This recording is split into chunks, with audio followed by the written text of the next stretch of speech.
Hey you and welcome to this video where I will help you out how to get a referral link right here on Axiom Pro. So what you're going to do right here, select right here rewards, and then you will see this page where you can find your referral link.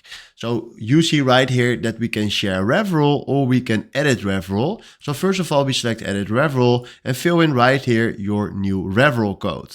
So then you can fill in right here for my name Flux, save changes, and then it's saying referral code already in use, so that is fine. And then the only thing that you need to do right here is click here on share referral.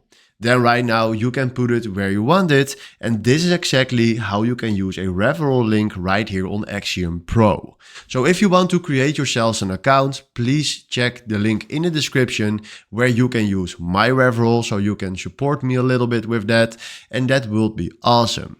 So this is exactly how you can share your referral link right here on Axiom Pro. Hopefully this was exactly the video where I was looking for. Thanks for watching and have a wonderful day. Ciao.